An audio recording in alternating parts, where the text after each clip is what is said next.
Jumpa lagi sobat, melanjutkan kisah sepasang ular naga di satu sarang untuk sobat semua. Selamat menikmati, salam sejahtera dan bahagia untuk Anda sekeluarga.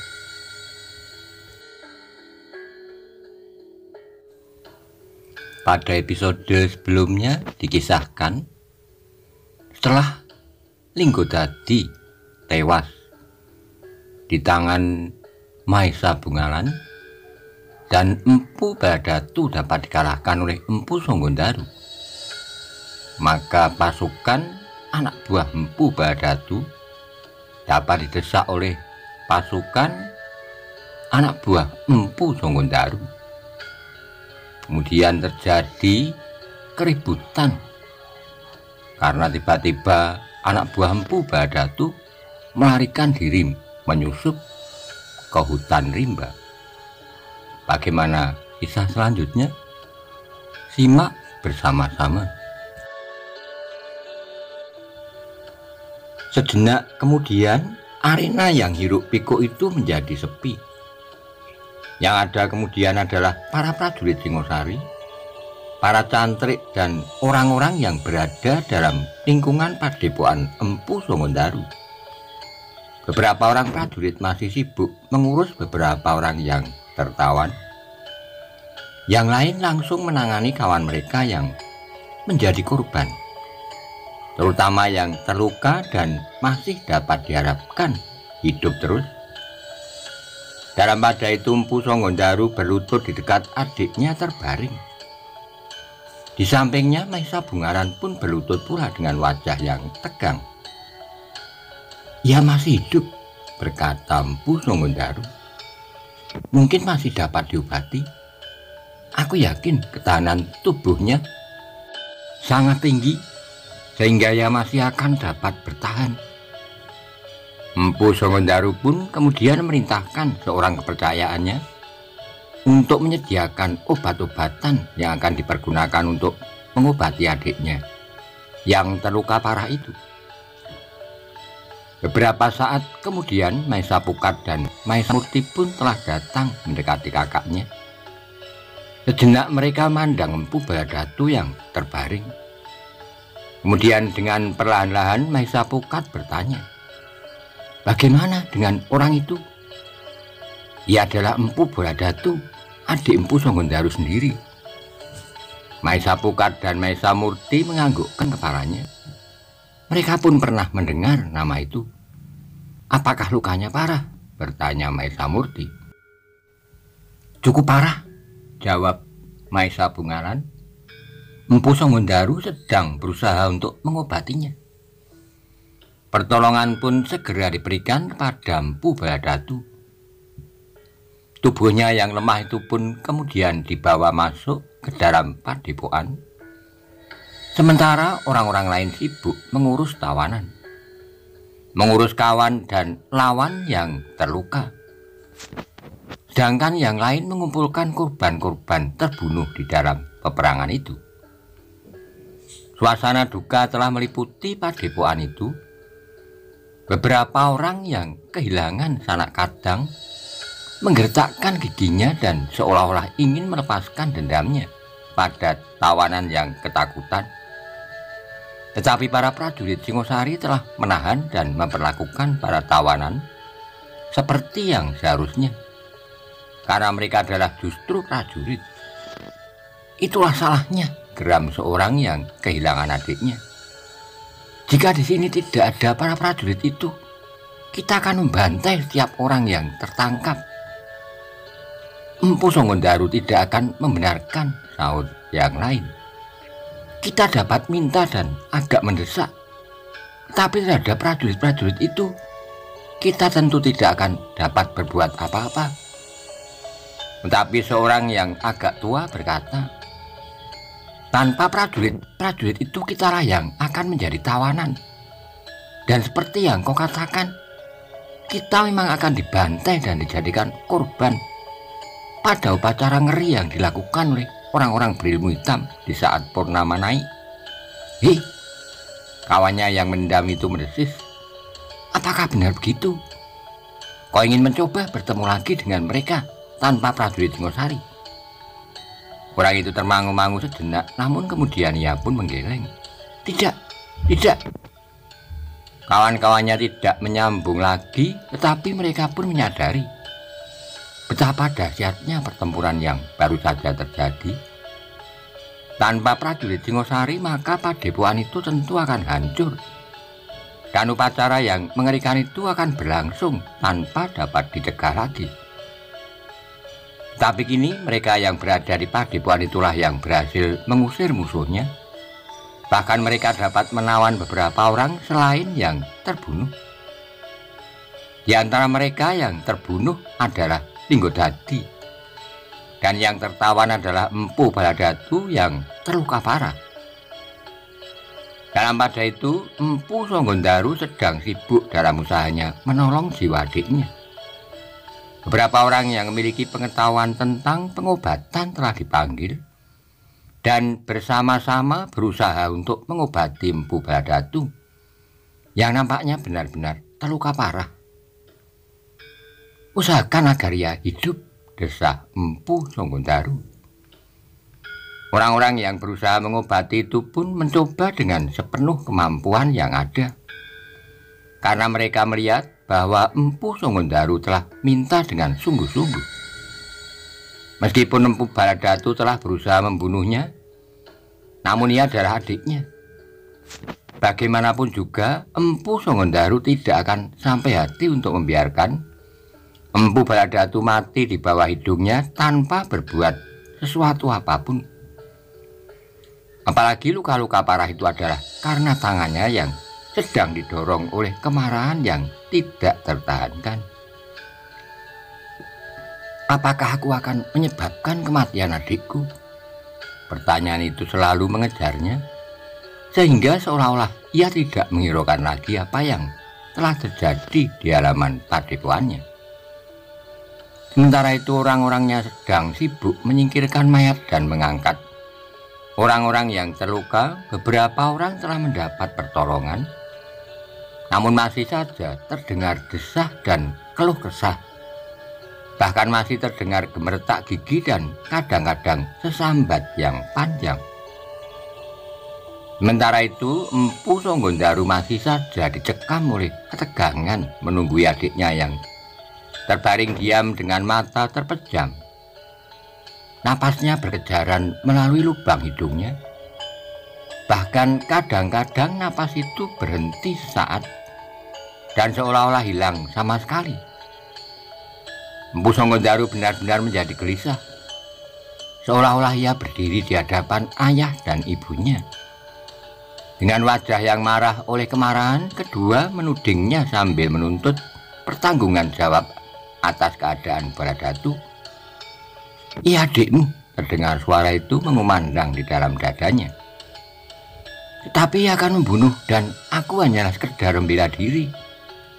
Empu Songgondaru mencoba membantah. "Kau boleh mencubitnya jika ia nakal. Kau boleh memukulnya dengan rotan atau menarik kupingnya. Tapi kenapa kau sampai hati membunuhnya? Kau adalah saudara tuanya. Kau wajib memperingatkan jika ia sedang lupa diri. Tapi bukan kewajiban saudara tua untuk membunuh adiknya." Empu Songgondaru menjadi semakin berdebar-debar. Suara itu bagaikan mengumandang di telinganya tanpa henti-hentinya. Empu Songgondaru menjadi berdebar-debar ketika ia melihat Empu Baladatu bergerak.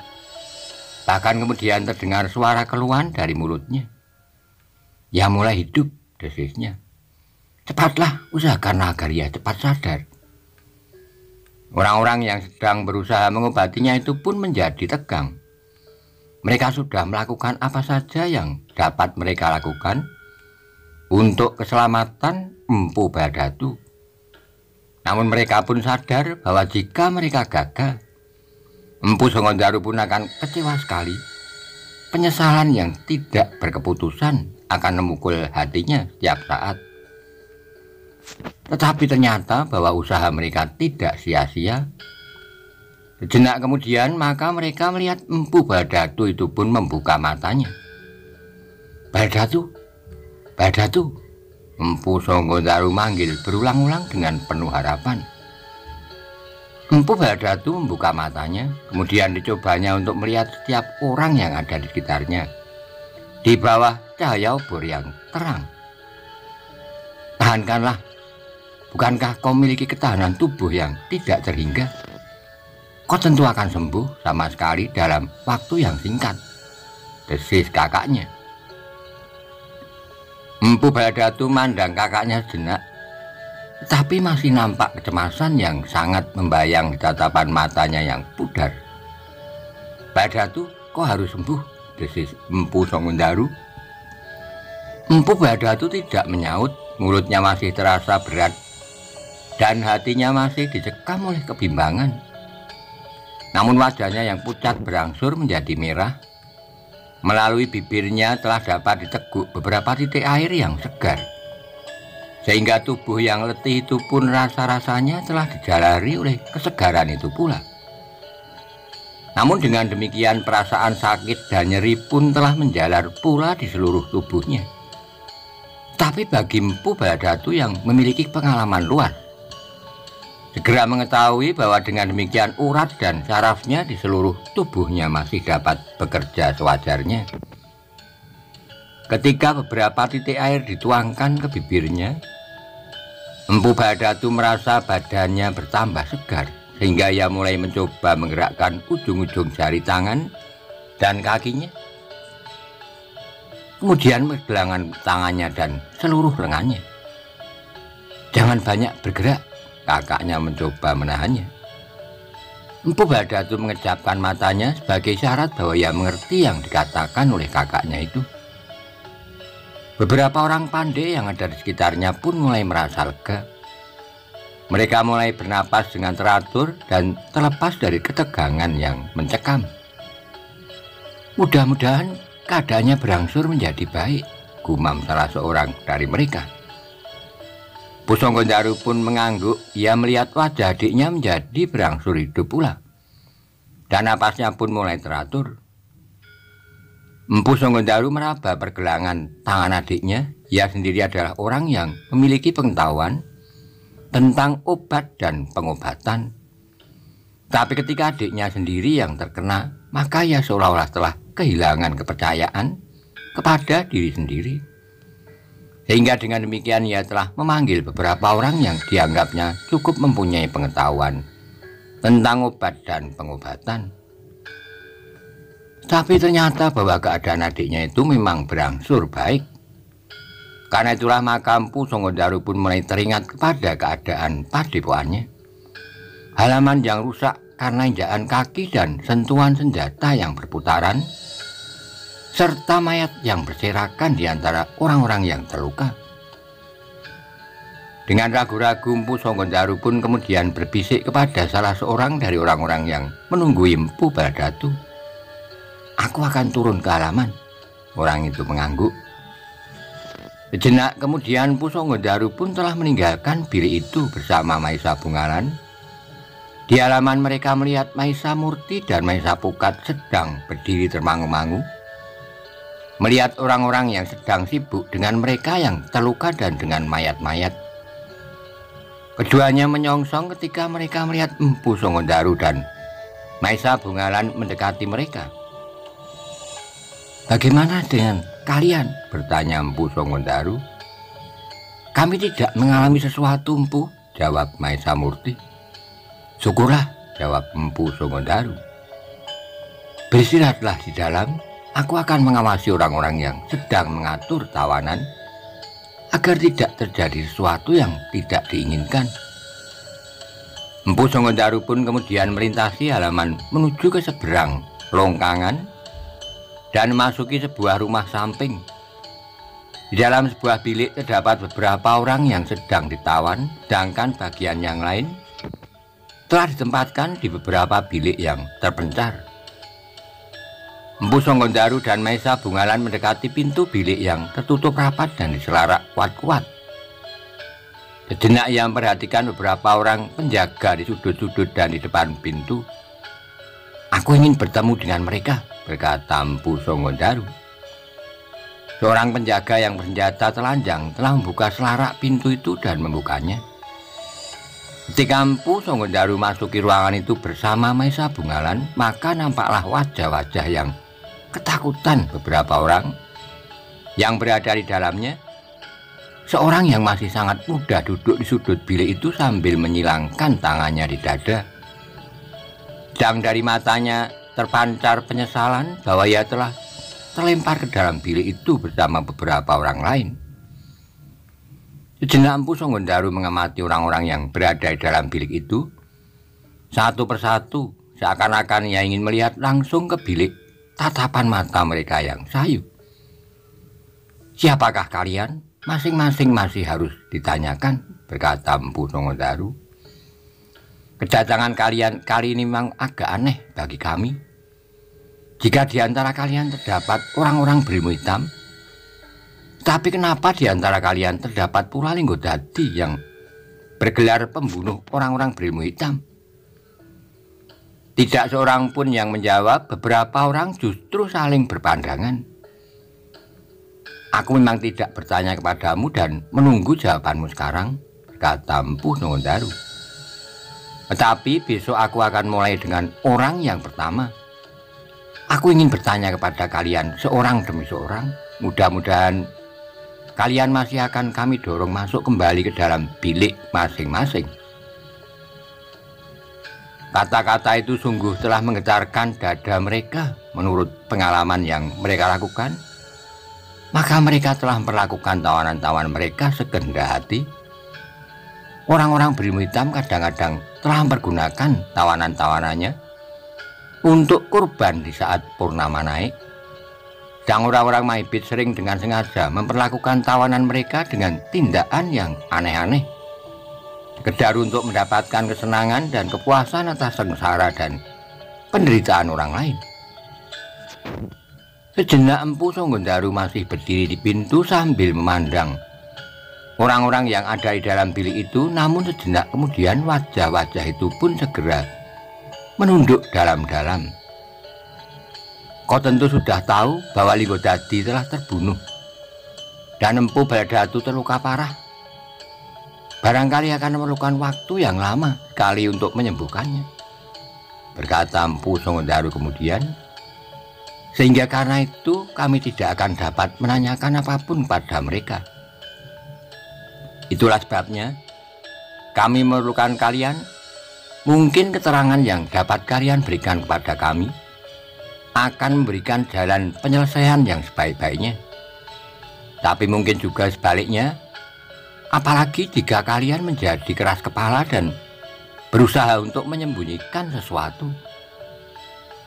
Wajah-wajah yang menunduk itu menjadi tegang sejenak, namun mereka pun kemudian menyadari bahwa dapat terjadi apa saja atas mereka yang sudah tertawan. Jenak kemudian Empu Songondaru itu pun meninggalkan tawanannya dan pintu itu pun ditutup dan diselarak kembali. Demikianlah maka padepokan yang tenang itu kemudian telah menemukan kesibukan baru. Ketika fajar menyingsing, nampaklah wajah-wajah yang kuyu dan kusut. Mereka yang selamat dan tidak terluka harus bekerja keras menyingkirkan mayat dan orang-orang yang terluka. Tapi kerja mereka masih belum selesai. Mayat-mayat itu tentu tidak cukup hanya sekedar disingkirkan. Itulah sebabnya mereka masih harus bekerja keras menyelenggarakan mayat-mayat itu. Di bagian yang lain orang-orang yang terluka berbaring sambil mengerang. Ada yang sudah sedemikian parahnya sehingga tidak dapat mengenal kawan-kawannya lagi. Tapi ada di antara mereka yang luka-lukanya ringan masih dapat membantu mengatur suasana padepokan yang diliputi oleh kengerian itu. Dalam pada itu selagi para cantrik dan orang-orang di padepokan itu menyelenggarakan tugas masing-masing, maka Empu Songondaru pun mulai memanggil 1-2 orang tawanannya. Tapi pertanyaan-pertanyaannya masih terbatas pada sekedar penjajakan saja. Empu Songondaru masih belum sempat memberikan pertanyaan-pertanyaan yang terperinci dan mendalam. Di hari berikutnya itulah maka semua pekerjaan diselesaikan. Dengan demikian maka padepokan itu akan segera dapat dibersihkan dari noda-noda darah dan bekas-bekas pertempuran yang mengerikan. Meskipun demikian, mereka tidak dapat memaksa orang-orang yang terluka sembuh pada hari itu dan menyingkirkan para tawanan, sehingga mereka masih merupakan kenyataan yang harus mereka hadapi untuk beberapa hari mendatang. Tetapi para tawanan itu dapat diserahkan kepada para prajurit Singosari, berkata salah seorang dari cantrik padepokan itu. Ya, tapi tentu tidak besok atau lusa, mungkin sepekan, mungkin 10 hari. Karena untuk membawa para tawanan itu tentu diperlukan persiapan, jawab yang lain. Kawannya mengangguk-angguk, namun jawabnya, itu lebih baik daripada mereka akan tetap tinggal di sini untuk selama-lamanya. Atau bagaimanakah? Seandainya jika mereka itu dilepaskan saja, mereka akan datang lagi mencekikmu besok atau lusa. Demikian mereka dilepaskan atau dibunuh. Jangan mengganggu saja, bekerjalah sesuatu. Aku sudah bekerja sampai keringatku kering. Kawannya tersenyum, ia pun kemudian meninggalkan kawannya dan mulai melakukan kerja apapun juga. Sejak saat itu maka padepokan Empu Songondaru selalu diliputi oleh kemuraman. Para prajurit Singosari masih tetap berada di tempat itu karena mereka masih mencemaskan kemungkinan yang kurang baik di saat mendatang. Mungkin orang-orang yang berhasil melarikan diri itu akan kembali dengan kawan-kawannya untuk membebaskan para tawanan atau karena dendam. Apalagi ketika dari para tawanan diketahui bahwa Lingodadi mempunyai seorang kakak di Mahibit bernama Linggopati yang memiliki kematangan ilmu melampaui Lingodadi. Ia akan dapat menghimpun kekuatan yang masih tersisa di Mahibit untuk melepaskan dendamnya karena kematian adiknya, berkata salah seorang prajurit. Pemimpin prajurit Singosari di padepokan itu pun kemudian menentukan sikap apakah yang harus mereka lakukan. Dua orang akan memberikan laporan kepada pimpinan di Singosari bahwa telah terjadi pertempuran yang mengerikan di padepokan ini. Tapi agaknya yang terjadi bukannya tujuan utama. Laporan juga tentang Linggopati di Mahibit. Demikianlah dua orang petugas telah pergi ke Singosari. Mereka membawa pesan bagi Senopati Lembu Ampal tentang pertempuran yang telah terjadi, tentang tawanan dan tentang Mahibit. Dalam pada itu keadaan Empu Badatu pun berangsur menjadi baik. Ketahanan tubuhnya memang luar biasa, sehingga setelah ia beristirahat semalam, maka ia telah dapat bangkit dan duduk bersandar dinding. Di hari berikutnya Empu Badatu sudah dapat bangkit berdiri dan berjalan mundar-mandir di dalam biliknya. Beristirahatlah, berkata Empu Songondaru ketika ia melihat adiknya berjalan hilir mudik. Empu Badatu mandang wajah kakaknya dengan tatapan mata yang aneh, namun ia sama sekali tidak menjawab. Duduk sajalah, kalau kamu masih berbahaya bagimu. Empu Badatu pun kemudian duduk di pembaringan, kepalanya ditundukkannya, seolah-olah sedang merenungi hari-harinya yang telah lewat. Kau masih harus banyak beristirahat, berkata Empu Songondaru. Dengan demikian kau akan cepat menjadi sembuh. Empu Badatu masih tetap diam sambil duduk termenung.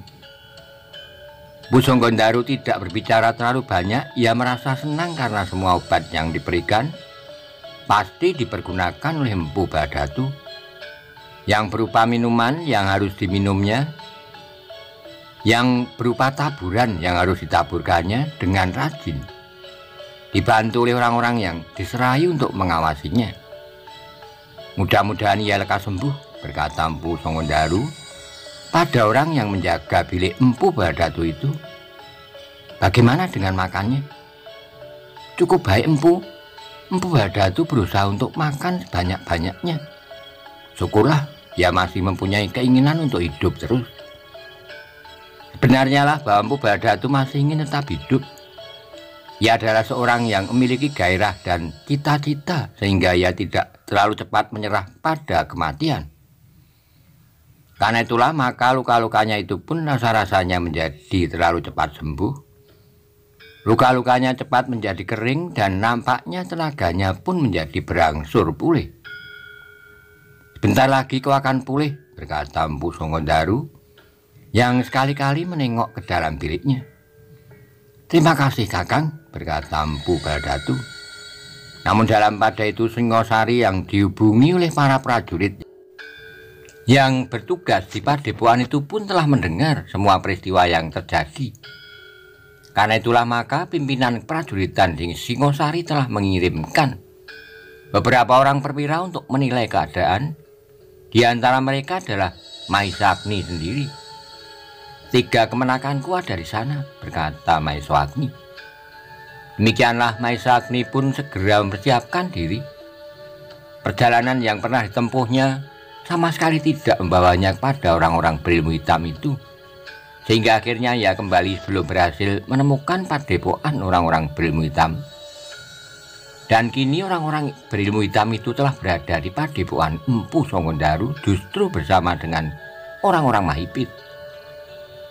Di hari berikutnya 5 orang prajurit termasuk Mahisagni telah berpacu menuju ke padepokan Empu Songondaru. Kehadirannya itu telah diberitahukan lebih dahulu pada para pemimpin prajurit di padepokan Empu Songondaru, sehingga mereka pun segera bersiap untuk menyambutnya. Namun dalam pada itu ketika pagi yang cerah mulai membayang di atas padepokan, sebelum mereka mempersiapkan penyambutan yang memadai, maka padepokan itu telah digemparkan oleh peristiwa yang tidak terduga-duga. Ketika seorang pengawal yang bertugas di pagi hari datang ke bilik Empu Baldatu untuk menggantikan penjaganya, maka ia tidak menemukan penjaga itu. Beberapa saat ia mencarinya, tetapi ia tidak menemukannya. Ia menjadi ragu-ragu ketika ia melihat pintu bilik Empu Baldatu itu terbuka sedikit. Perlahan-lahan ia menyentuh daun pintu itu dan kemudian membukanya dengan hati-hati. Pengawal itu hampir terpekik ketika ia melihat sosok tubuh terbaring di lantai dengan berlumuran darah. Dengan tergesa-gesa ia mendekatinya. Ternyata orang itu adalah kawannya yang akan digantikannya.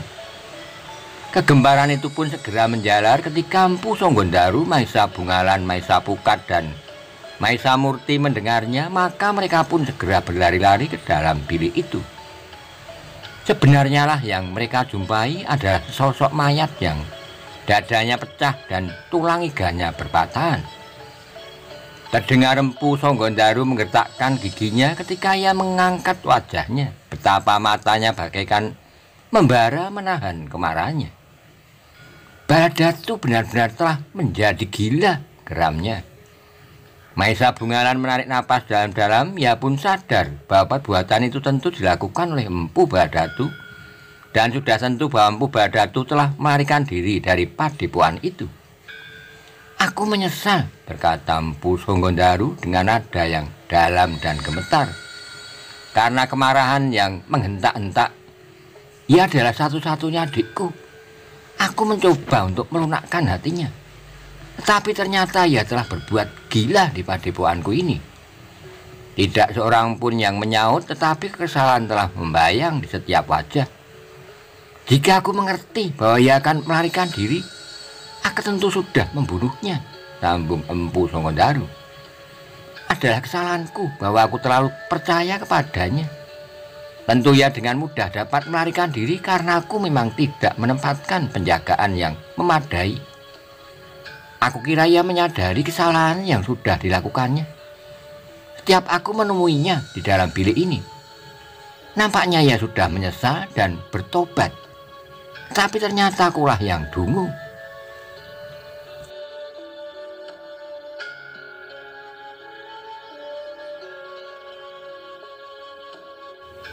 Demikianlah sobat, akhir dari episode ini. Kita nantikan episode berikutnya yang tentunya akan lebih seru. Terima kasih atas kesediaan saudara-saudara semua untuk menyimak tontonan ini. Salam budaya.